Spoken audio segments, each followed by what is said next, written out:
Welcome to The Value in Why. We are not experts, we are simply average guys like anyone else out listening. What we hope is that by sharing our experiences, it will help promote thought in others to find answers in their own lives. All right, Alex. So we've been reading a book. Would you like to share what book that is? Yeah, so the book is called The Power of the Subconscious Mind.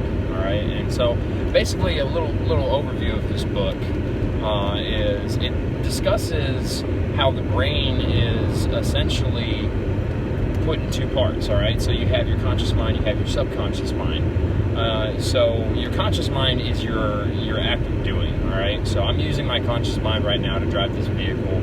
Tell my foot, hey, you got to hit the gas pedal or press in the clutch, and tell my hand, hey, you need to steer this wheel and you need to shift gears, all that kind of stuff. All right, that's my conscious mind that I'm using. The subconscious mind is everything that you're not typically in control of. So, your heart rate, your breathing, all these things that are just automatic, right? Your subconscious mind takes care of that. So your subconscious mind is always working. But the interesting thing is, it speaks a different language than your conscious mind does. And when you figure out how to speak that language and how to communicate with it, all of a sudden you now have control over things that you normally wouldn't have control of. So it's a very interesting book. I've enjoyed it. I'm only about 75% through with it, but I know you've been through the whole thing before. So what are some of the interesting parts about that book to you? Well, I'm going to go back to what you're saying about the car. Now, with the subconscious and conscious mind, when you first start learning to drive the car, you're actually using more of your conscious mind because you're thinking about all the things. You're thinking about the speed. You're thinking about when to shift. You're thinking about where the RPMs are. Okay, once you really get to understand how all that flows, because you've done repetition, it actually goes to the subconscious, and the subconscious takes it over every time you go to do it again, because how often are you really looking at the speedometer? Most of the time, you have adopted and understood what the speeds you're going, and for most of us, we can guess roughly within 5 to 10 mile an hour range of the speed that we're moving in the car. Same thing when it comes to RPMs, and we don't look at that anymore because we've identified the sounds. And the thing is, the subconscious mind is picking it up and going, oh, it's time to shift. Okay, and then you're shifting. Now, and so, it's the same analogy with riding a bike. How much work did you have to do to learn how to balance? But once you learn how to balance, you never thought about it again. So with the subconscious mind, the interesting part is we use our conscious mind to program it for pretty much repetition. And so once we do repetition enough, it programs the subconscious, and the subconscious takes it over. So the interesting thing you really get out of this book is if you are constantly giving yourself negatives, you are doing that repetition over and over again, and your subconscious will take it. Now, what's interesting is the subconscious is actually working in the background to shape your reality. And so when you're doing all this negative, it's going to fulfill it. So we're guys, so let's talk about, if I go out tonight and I want to go to the bar and I want to be a nice girl and have a nice evening, maybe pick up her number or something like that, normally what you'd probably say in your head is, hey, I'm going to go out tonight and I'm going to go to the bar, and typically I don't do that well with women, but maybe tonight I'll get lucky. And so I go to the bar and I pursue, and at the end of the night, well, I talked to a couple girls, they didn't seem very interested, and I go home. Well, I preset the whole thing in my head that most girls won't be interested, so my being is already going, well, when you go talk to a girl, she doesn't seem interested. Well, I'm already pre-programmed to go, well, she's showing no interest, I shouldn't try no more, let's go find another girl. Well, if I would have in my head said, no, we're going to have a really good night and I'm going to make a girl laugh, or I'm going to, do something along those lines, and then I go out and perform it. So if I kept telling myself that that's what we do when we go out, is we go and the idea is to make the women laugh, okay? Then when I go out, and my subconscious is going, there's a woman, let's go up to her and make her laugh. And so when you do that, you you might get a different result, because that's how the subconscious works. Is you've already told it what you want to achieve, and then it goes and achieves it. Yeah. Does that make sense? Yeah, well, it's interesting that you talk about all that, especially the negative side of it, all right? So what's interesting about the subconscious mind is, like I was saying earlier, it speaks a different language, right? It's more along the language of feeling, all right? So you may say one thing, but because you feel another, that's actually what the subconscious mind is going to pick up on, right? Yep. So I'll give an example where, all right, so I get an emergency call and I got to go to someone's house and suck up some water and, get some drying equipment in there, because their house is flooded. It's my job. And so normally if I get a call like that, I'm thinking, man, I really hope this isn't a big flood. I hope it's something small, whatever the case may be, because, I really need to get this done today. I really need to go, get tires on my vehicle. I really got to go get some chores done, or whatever the case may be. The thing is that you would think that me saying that would cause me to get a really small flood, but the problem is that's coming from a negative mindset. That's coming from negative emotions. And since I'm being negative, my subconscious mind is actually picking up on the negative instead of what I'm saying. And that's resulting in me getting, a giant flood. And I get there and I go, calling, hey, I'm going to be here a while. It's probably going to be a couple hours. It's a big flood. Now, what's interesting is after reading this book, last night I tried something a little different. And so last night I get a call to go to a flood. It was all the way across town. And I wasn't too happy about it, but, it's my job. I'm going to do it, And my first thought was just like usual. Man, I hope it's not a big flood. I hope it's not messy. And then I said, no, stop. I'm going to stop that thought process right there. And what I began to do was create for myself a mental image of what this place was going to look like when I got there, right? I thought to myself, this is going to be a small flood. I am going to be greeted by a very pleasant person at the door. They're going to open the door for me, and their house is going to be very, very clean and everything be in order. And the flood is going to be a condensation leak from the AC, and it's going to be located somewhere near the hallway, and most of the carpet's not going to be affected by it, all right? That's what I pictured for myself. And the interesting thing is I got pretty much that exactly out of it. The only thing that was a little different from what I pictured for myself was that the flood was actually in a bedroom instead of the hallway. But the AC unit was in the hallway, so, maybe my subconscious mind told that's where it's going to be. Here's the interesting thing, though. I put all of that in my mind, and I had a positive mindset about it. I gave myself hope that I was going to get in there, get out, and get along with my evening. And that's exactly what I got.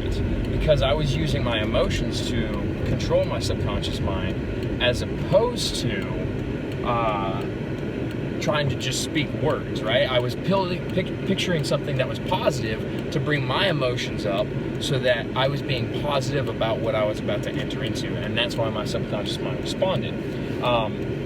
The other interesting thing is I got done with that flood, and I told myself I'm not going to get any more floods done. And guess what? I didn't get any more floods. The subconscious mind is very interesting. And you may take a situation like that, and you're listening to this, and you're like, hey, that's just lucky.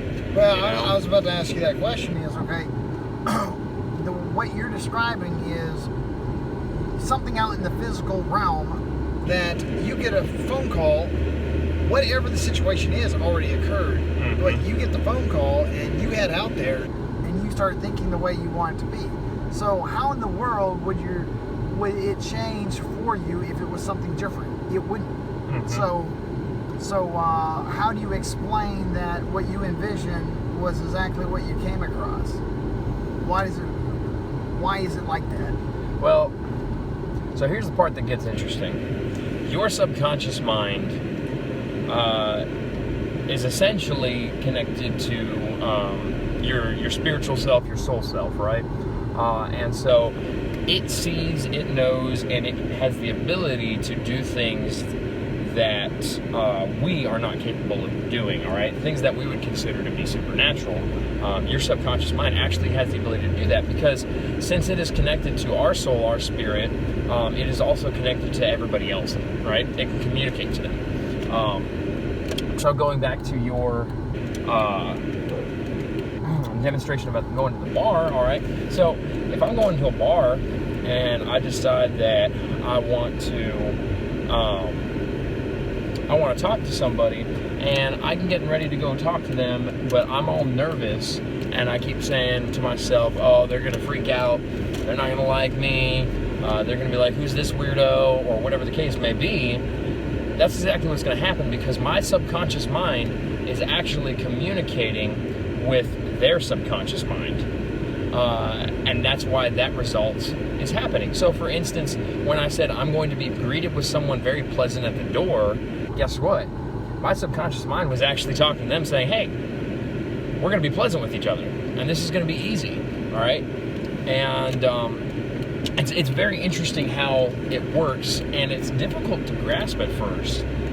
But as you begin... Because the way we talk, I'm verbally talking to you, so you're telling me that you can pick up on my emotions, and so like, let's say I'm a salesman and I'm trying to cheat somebody. You mean the reason why I can't cheat them is they can feel that that's what I'm doing? Exactly. No, if you've ever had a gut feeling that you've gone with and it's been right, that's your subconscious mind. It's your subconscious mind telling you this isn't right, don't do it. And what's interesting is that since we don't have the ability to see what the outcome would have been if we did or did not go with the gut feeling, even if we get a negative reaction out of it, we might think, see, I shouldn't have gone with that feeling, but you don't know what the outcome would have been if you didn't go with it. It could have been way worse. And so it's all very interesting the way it all works together. And it's hard to grasp, but once you start grasping it, you begin to learn how to talk to your subconscious mind, and you begin to see how everything actually works in this world, and it starts to make sense, where you start looking back in your life where you had success because you had a positive outlook on it, and then where you had failure because you had a negative outlook on it, right? I mean, if you set out to do something, but you set out with failure in mind, then failure is what you'll achieve. If you set out with success in mind, then success is what you're going to achieve. It's as simple as that. When I decided I wanted to join the Marine Corps, I set out and said, I'm going to join the Marine Corps. And people said, no, you can't do it because of X, Y, Z. Well, guess what? All that went away because I told myself, no, I'm joining the Marine Corps. It's very simple. And you start looking back on your life and you see where this plays. That brings to a great point. So the other thing that's very interesting about the subconscious is we can choose to adopt what other people think. And so if someone tells you you can't join the Marine Corps, you have two options. They're right, I can't. Then you adopt it, and it's not going to turn out very well. Exactly. Or you can go, no, they're wrong, I'm going to prove them wrong. You tell your subconscious enough, you'll go do it. I mean, how many examples, just think about yourself, how many examples are there when someone told you you couldn't do something and you got the drive to go, I'm going to prove them wrong, and you basically told yourself over and over again, no, these people are wrong. And think about times where people have said you couldn't do something, and then you're like, yeah, they're probably right. And then, of course, when you try to do it, you couldn't do it. Because and it follows along that path. And when you start realizing that, yeah, all these things do follow that. My thoughts have a lot more play than I realize. And while you were talking, I also was thinking back to the whole car salesman thing. When you were talking about, following the emotion. Well, if I'm at a car salesman and he's trying to sell me a car and I get the feeling that there's something wrong, well, a lot of times we will overthink and go, well, I'll disregard that feeling because this guy's telling me all these great things. Something feels off, but because he's saying all the right things, that you go, okay, well, I'll purchase this. Well, if you've ever been in that situation, you end up driving off that lot, and within a week, that all of a sudden you're finding out you're leaking oil on the ground and all these things, and all these great things he told you about the car, for some reason they're all falling apart. Well, if you would have, instead of listened to the words he was saying and you went with your original gut feel, you would have known not to go with that car. And there's many of us that can relate to that. And so that's a very interesting thing, is that, yeah, the emotion is a major one. Something else that was interesting is that usually, so think about this, you have emotions and you have thoughts. Thoughts can make emotions, and emotions can make thoughts. And so one thing that we have done is, you told me you were going to lunch one day, and I said to you, thanks for not inviting me, I'll be there in a moment. Okay, so I went out and attempted to find Alex, wherever Alex was. And what was interesting was, he went to lunch at a restaurant I've never heard of. So how in the world am I going to find that? Well, the first thing that came in my mind was a different restaurant. And so I went that direction, but then I decided the original thought direction I would go was not my normal way I'd go to this restaurant that I was thinking of. So I decided to go the other path that I usually would take. Well, so I didn't find Alex, but when we talked afterwards and I found out where he was, I realized if I would have went the original path that I came up with, instead of diverting to what I usually would do, I would have found him. And he said where he was parked was right off the side of the road. And he goes, you would have been easily able to find me. And so what's interesting is that most of the time, the very first thought is the correct thought, and we want to rationalize and all these other things, like, I know a shorter way, let's go here. Okay, and that's what I did. And because I took the shorter way, I should have took my original instinct and went with that, and I would have found him. So what you're saying basically is, if you had gone with your gut feeling, you would have found me no problem. Yep. That's interesting. That's what we discussed, and I mean, when you told me where you were, that, yeah, my original one would have took me there, but I second guessed it. And so, interesting enough, that the subconscious, so you find out in the book that the subconscious is tapped into all things.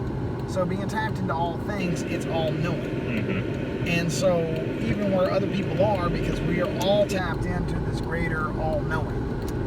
And so the book made reference, like, if you want to go see your mom, instead of phoning her up, basically sit there and think about your mom, and then ask yourself if she's home and see what the feeling is. If the feeling says yes, go over there. And you might be surprised, she might be home.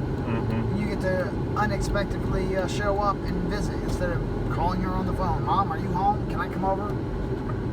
So we talked a lot about kind of an overview of what the premise is, but we haven't really touched about the actual physical science behind some of this, which there is some. So the great thing about that is, we're going into a bookstore real quick, and when we get back, we'll get on to the science side. Sounds good. Now, let's tell them what book we're looking at, because it will be another show.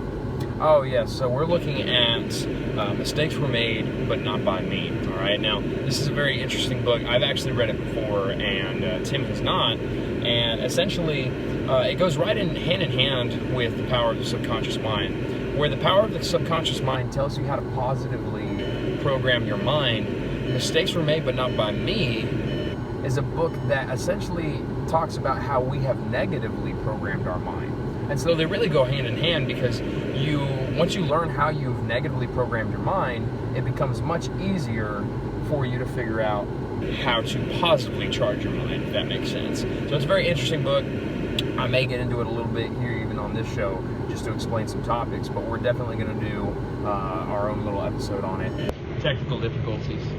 Alright, so we just left the bookstore, and they didn't have the book. It was a used store, so now we're going to head over to a non-used store. Now, so we're talking about getting into the science behind it. So what type of science do you have to back up the subconscious mind? Alright, so here's the deal.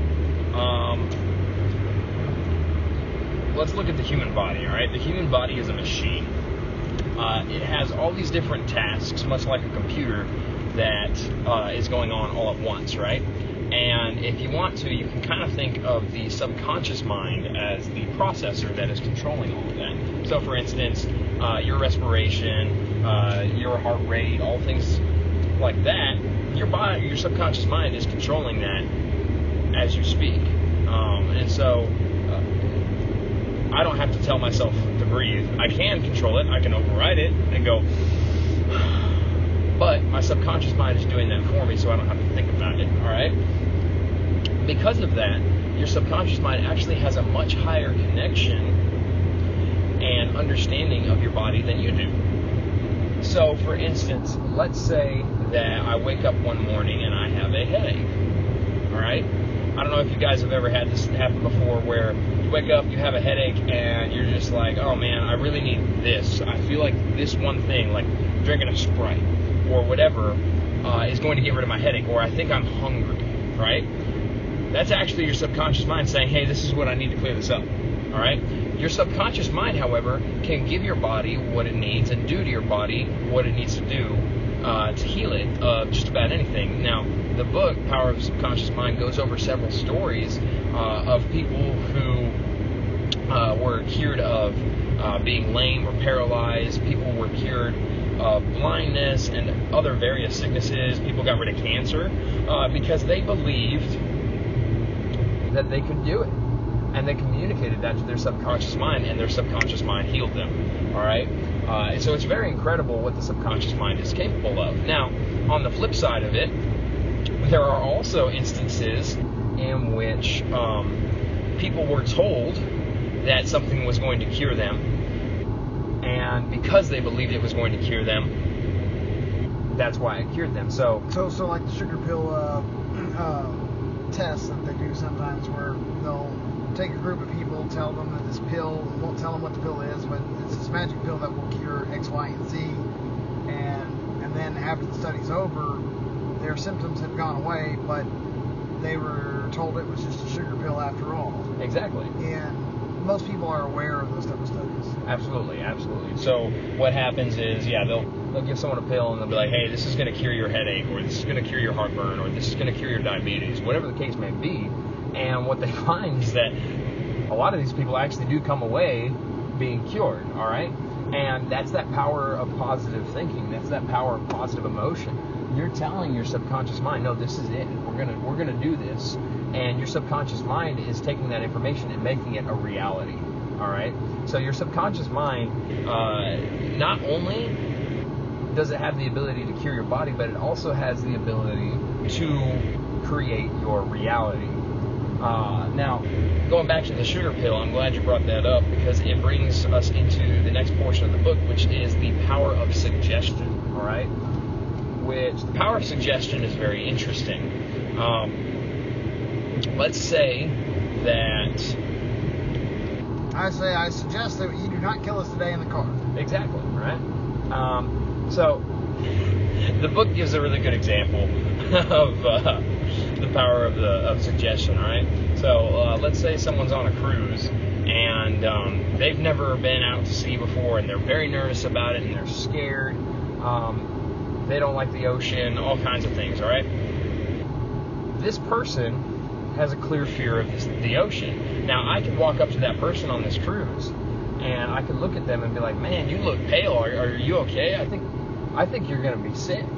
And I can offer to, say, help this person to their room and say, hey, I think you're going to be sick. We should get you to lie down right now. Let's get you to your room. And the funny thing is that we can get them to their room, and then all of a sudden, they are sick. That's the power of suggestion, all right? Because I gave them an idea, I suggested to them a reality, and their subconscious mind adopted it, and it made it a reality. Now, let's try the same thing with someone who's an experienced sailor. If I walked up to him and I was like, man, you don't look so good, I think you're going to be sick, he's most likely just going to laugh at me, because... I've been on the sea for 20 years, this never happened, buddy. Yep. He's just going to laugh, because he's going to be like, nah, I'm immune to seasickness. I can't get it. And so he's just going to laugh it off. And because his reality is that he's not going to get sick, guess what? He's not going to get sick. But the contrast there is that the power of suggestion has to be done to somebody who's willing, all right? Somebody who's open to that suggestion. The person who's never been on the ocean before is going to be a lot more open to the suggestion that they could get sick out on the ocean. Whereas someone who has experience in the ocean is not going to be as open to the idea that they're going to get sick, because they're like, well, I've been doing this my whole life and I've never been sick, so why would I start now, right? So that's the power of suggestion. So let me jump in here. So a lot of people should be able to relate to this one.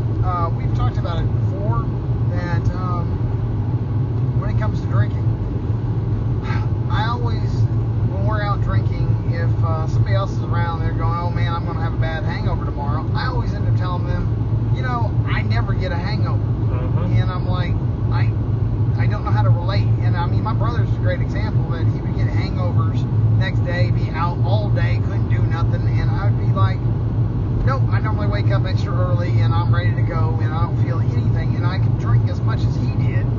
And the interesting thing is okay, that's the two different sides. Is he knew when he was drinking that he would get one and the next morning, and he would typically complain about it, and then he would have it, and I typically went with the other route and said, I normally don't get them, so I ain't worried about it. Exactly.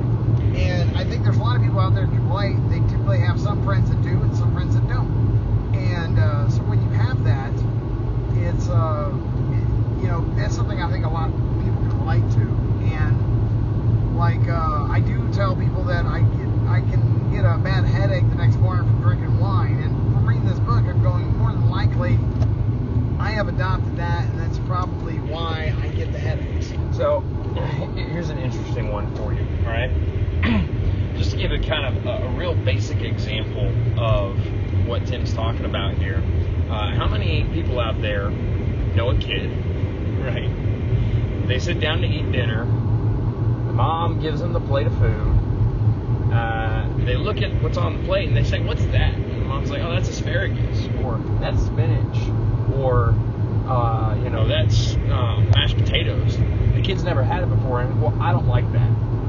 And then the parent's like, well, how do you know you don't like it? You've never tried it. And the kid's just like, no, I don't like it. And guess what? Most times when the kid tries it, They don't like it. They don't like it because they have already adopted to themselves that they're not going to like it. And so they take a bite. They've already agreed that they're not going to like it. They've agreed with themselves, with their subconscious mind, that they don't like it. So they don't like it. Yep. Because they believe it. All right?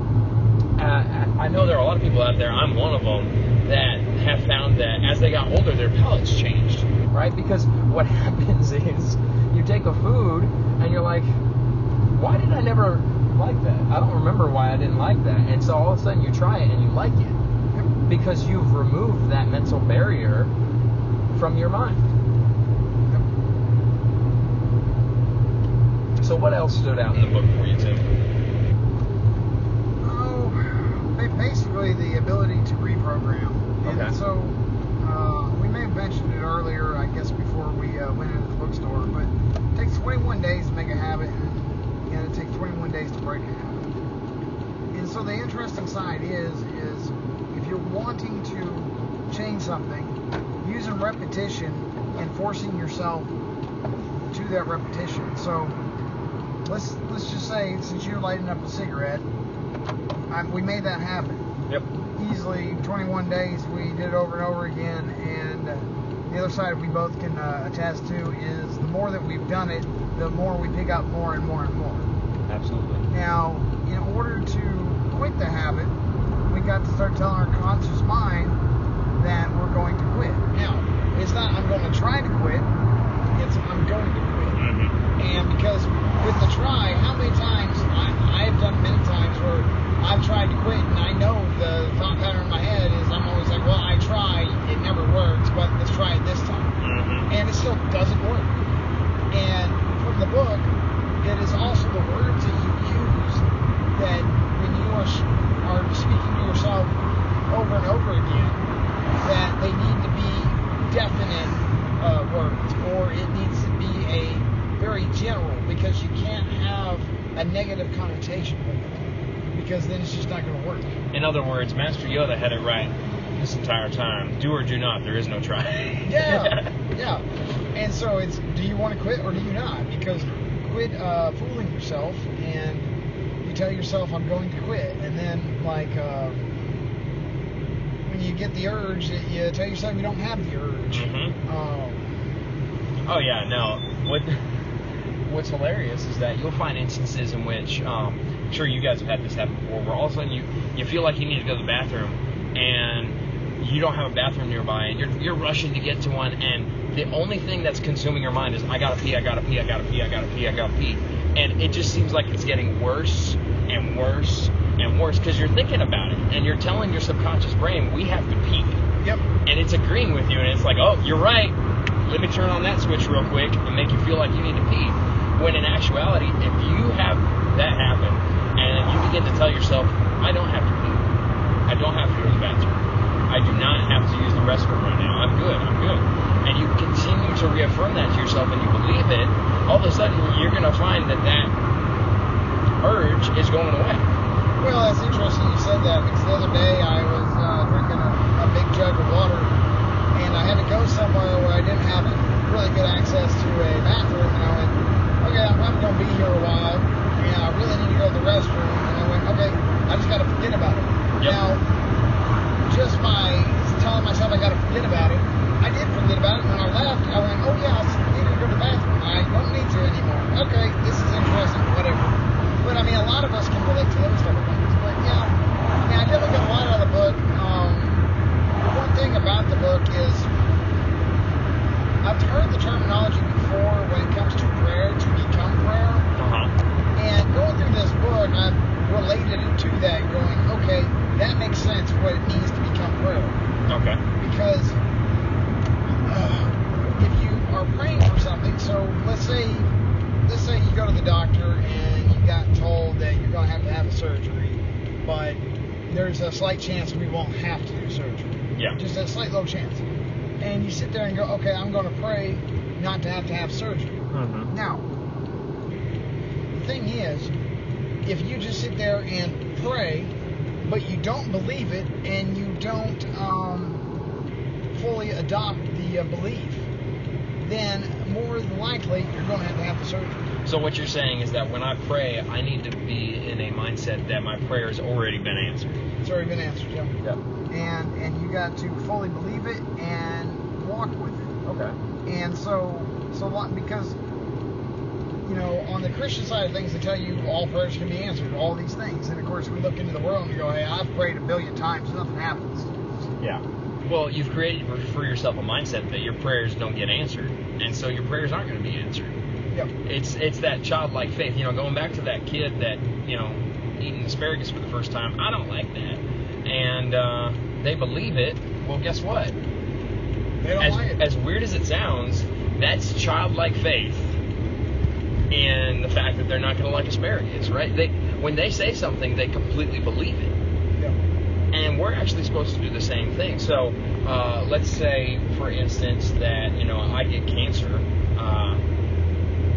I have to fully believe that I'm going to recover from it, that my body's going to get rid of that cancer. And if I do that and I have that childlike faith that it's already been done, guess what's going to happen? Cancer's going to be removed from my body. It's as simple as that. It happens time and time again in medicinal science. How many times have you heard on the news or heard from another source that doctors are puzzled how a miracle happened and this person had cancer and then the cancer is gone? Yeah, and they can't figure it out. And everyone's like, oh, God answered their prayers. And they're very right, but it's because they had belief in that prayer. They had belief that they were going to be cured. That is why they were cured. Now, going back to the power of suggestion, all right? The reason why the power of suggestion is so important is because when you have an understanding of how your subconscious mind works, you have an understanding on how someone else's subconscious mind works, and now you can implant those positive suggestions to them. All right, so there are additional stories in this book which I think are amazing of family members that would have another family member that had cancer. All right, or they would have some other disability or mental sickness or physical disease, whatever the case was. All right. And what they would do is they would go to this person. I thought one of the stories was interesting. This guy went and bought a little splinter, right? And he went to his father and he told him that this splinter was actually a splinter from the original cross that Jesus died on. All right, and he told him, hey, if you hold this splinter and you pray, you're going to be healed. All right, and this father, without questioning it, grabbed the splinter, he held it up to his chest, and he began to pray. And guess what? Within a couple of weeks, he was cured. All right, it's incredible. That's the power of suggestion. All right, no one ever told that guy that was just a normal splinter, but because he had the faith, because he had the mentality to be cured, he was cured. And it's incredible. And that's the power of suggestion. Because now that we know this information, it is our responsibility to be a positive suggestion to other people instead of a negative one. All right. So, for instance, if someone's telling you about their day and how cruddy it was, guess what? You gotta lift them up. Yeah, you gotta lift them up. You gotta give them some positive suggestions. You gotta be like, hey, well, tomorrow's gonna be a better day. Or let's not even talk about tomorrow, so they can finish up the rest of the day. Hey, man, that just happened. It's over now. It's over. The rest of your day is going to be great, and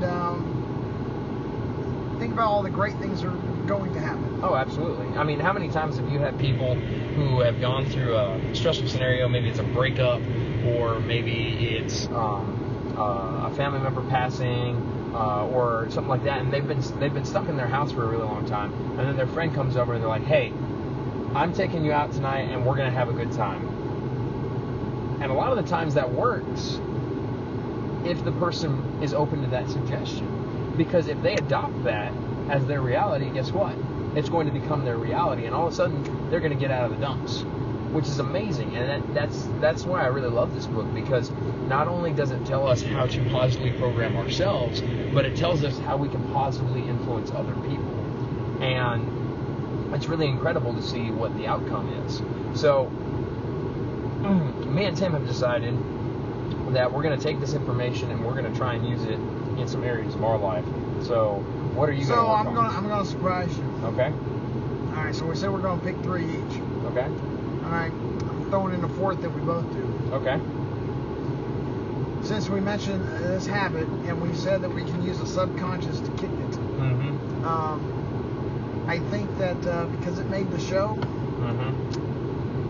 I think we're going to show how the subconscious mind works in order to achieve that. Okay. Are you good with doing that one? Yeah. All right, we got a deal. All right, let's do it. Now, just to give you guys some overview, how long have you been smoking, Tim? 22 years. All right. Tim's got a little bit more experience than I do. I've only been smoking for about 2 years now. All right. So we're going to use the power of subconscious mind to kick that habit. But we also both chose 3 different things that we're going to work on in order to demonstrate the power of the subconscious mind. We're going to come back in another show. So what I'm thinking is we'll come back to these topics every 30 days. So once a month, we'll do an update to see where we're at. Okay. Okay?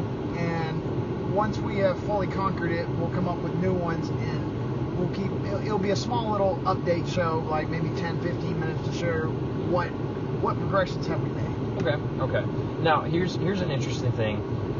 What I would like is for other people out there, if you guys find this video, even if it's much later on, I want you guys to figure out, get this book, read it, all right? And then I want you guys to find something in your life that you want to work on and do it right alongside with us, all right? And then I want to hear from you guys in the comments about how that's going for you, all right? If you guys have any questions or want any help in that regard, by all means, put it down in the comments. We'll get back to you. And just to give you guys some positive feedback, because that's what we're talking about here. I'm going to give you guys some positive energy. You're going to give me some positive energy, all right? And I would be willing to bet that we're going to improve these areas that we want to improve. Yep. So I'll go ahead and mention my first one. My first one is my physical fitness, all right? Since you're really fat for being a Marine. That's right, No. Well, you don't fit in the blues anymore, so you're fat. I think I could squeeze into them, but it wouldn't look very good, and that's the problem, all right? So, interestingly enough, I began to realize that I adopted the idea that I was gaining weight because I was home, and that's why I was gaining weight.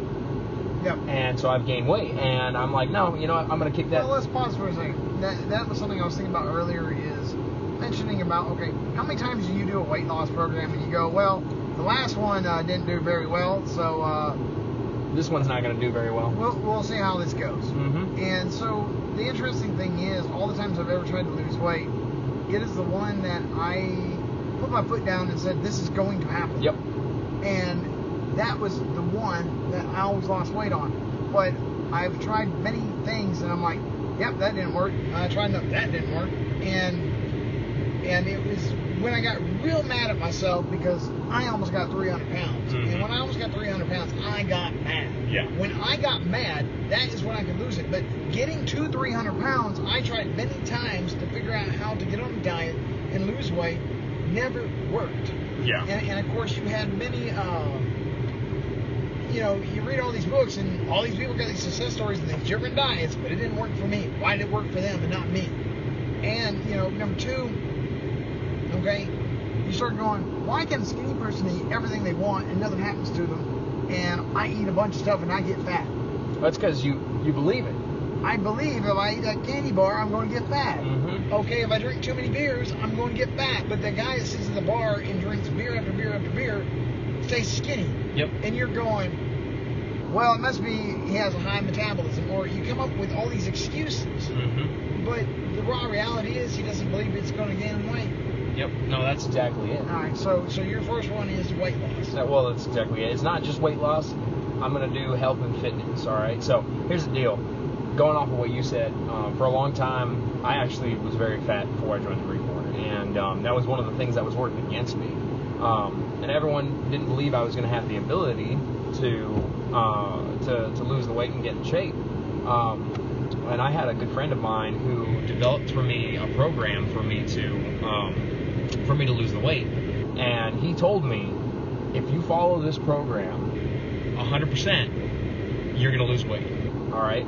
And so I believed it fully, and I followed the program, I followed the diet, and guess what? Within 6 weeks, I had lost 25 pounds, all right? And I was looking amazing, and I was shocked by it. By the time I left for the Marine Corps, I had lost a total of, I think it was about 35 pounds. I was under 10% body fat, and I was right within regulations to leave. And when I came into the office, my recruiters looked at me and thought I was a different person, because they couldn't believe their eyes. So my first one is going to be health and fitness. All right. So I'm going to work on my health and fitness. I'm sure the cigarette is going to help with that. Yep. And because I believe it, it really is. So what's your first one, Tim? So I think my first one is I tend to like to overthink and try to figure out everything.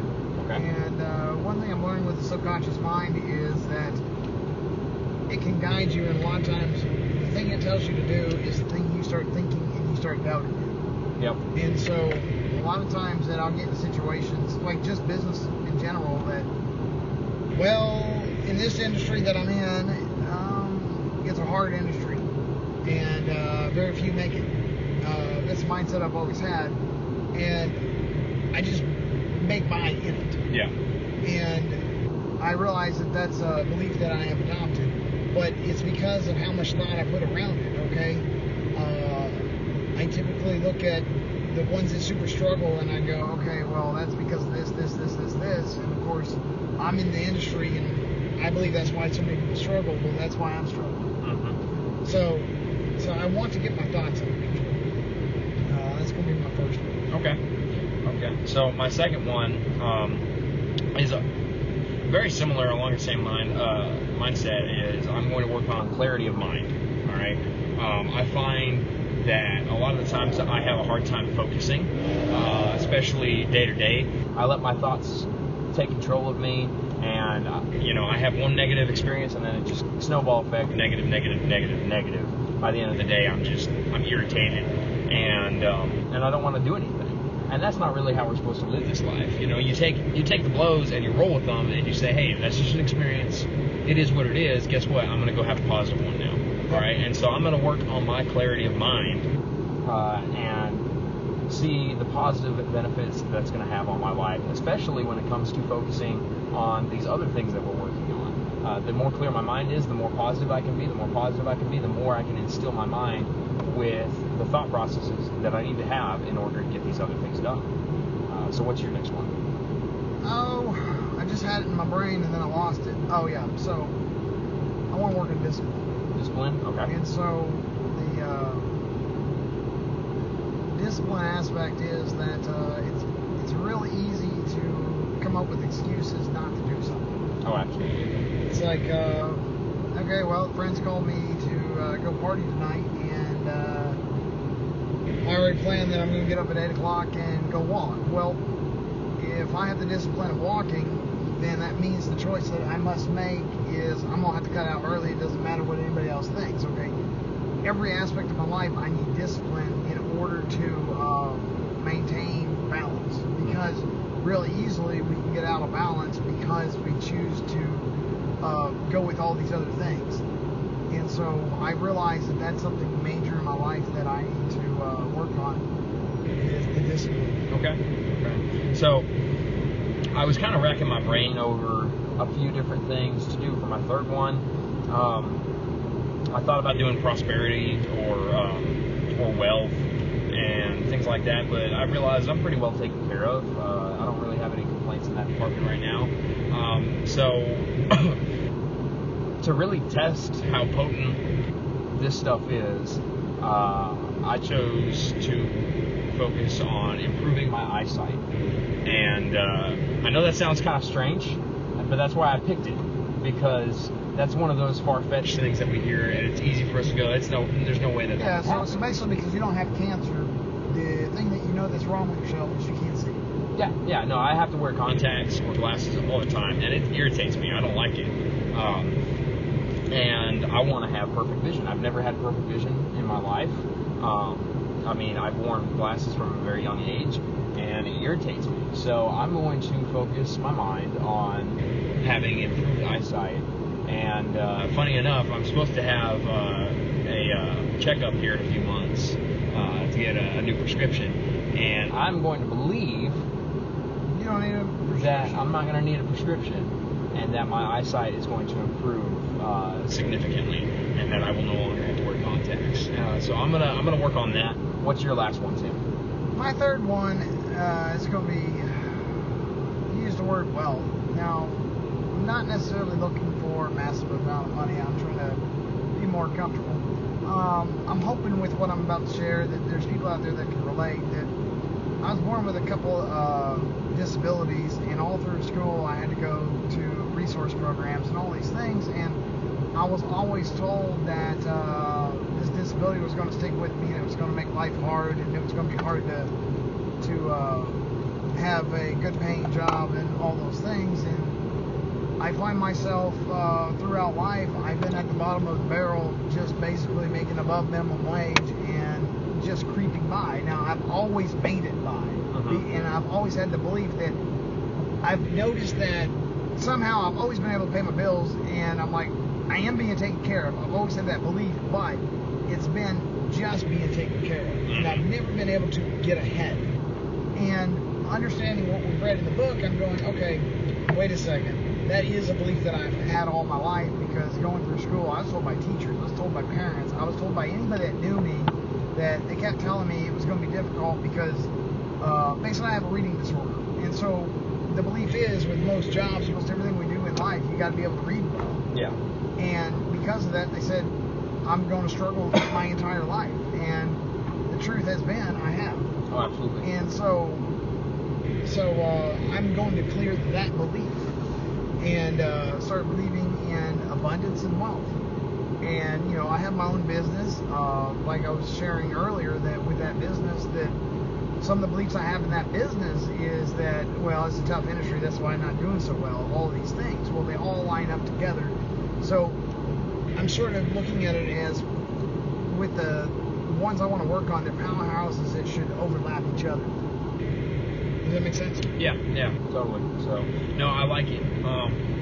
So the last thing that we really need to talk about, and we'll probably go ahead and do like we did before, go in this bookstore, come back out and talk about it, is how we're going to do this. All right, we talked about the power of the subconscious mind. We didn't talk as much. Actually, let's do this. Let's go ahead. We're going to end the show, and we're going to start working on these things as we are figuring out the tactics.